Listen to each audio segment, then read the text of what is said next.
Madam EV ದಾಹ ಆಗ್ತೈತಿ, ಇವ್ರ ಮನೆಲ್ಲ ನೀರು ಕುಡಿಲ್ಲ ಮೇಡಮ್. ಇವ್ರು ನಮ್ಗಿಂತ ಕೀಳ್ ಜಾತಿ ಕಣೋ, ಇದನ್ನ ನಿಮ್ಮ ಮನೇಲಿ ಹೇಳ್ಕೊಟ್ಟಿರೋದು. ಇಲ್ಲೆಲ್ಲ ನೀರು ಕುಡಿಬಾರ್ದು. ತಗೊಳ್ಳಿ ಸರ್, ನೀರು ಕುಡೀರಿ. ನೀರು ಇಲ್ಲ ನಾವು ಕೋಲ್ಡ್ ವಾಟರ್ ಮಾತ್ರ ಕುಡಿಯೋದು. ಅದಕ್ಕೇನಂತೆ, ನಮ್ಮ ಮನೇಲಿ ಫ್ರಿಡ್ಜ್ ಇಲ್ವಾ? ಕೋಲ್ಡ್ ವಾಟರ್ ತತ್ತೀನಿ. ತಗೊಳ್ಳಿ ಫ್ರಿಡ್ಜ್ ವಾಟರ್. ಸರಿ ಡೀಟೇಲ್ಸ್ ಹೇಳಿ.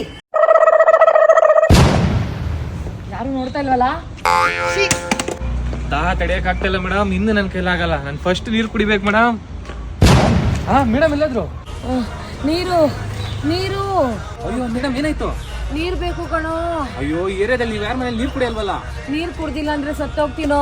ಅಯ್ಯೋ ಇಲ್ಲೆಲ್ಲೂ ನೀರಿಲ್ಲ ಮೇಡಮ್, ನನಗೆ ಗೊತ್ತಿಲ್ಲ. Thank you sir. ಇನ್ಮೇಲೆ ಆದ್ರೂ ಜಾತಿ ಕುಲ ಅನ್ನೋದು ಬಿಟ್ಟು ಸಾಯಿ. ಯೋಚನೆ ಮಾಡೋಣ ಬಿಡಿ. ಮೇಡಮ್ ಇವಾಗ್ಲಾದ್ರೂ ನಂಗೆ ಸ್ವಲ್ಪ ನೀರು ಕೊಡಿ ಮೇಡಮ್. ಕೀಳ್ ಜೊತೆ ಅವ್ರ ಮನೆ ಕಣೋ, ಏನೋ ಕುಡಿತ್ಯಾ? ಅಯ್ಯೋ, ಇಷ್ಟಾದ್ರೂ ಬುದ್ಧಿ ಬರ್ತಿಲ್ವಾ?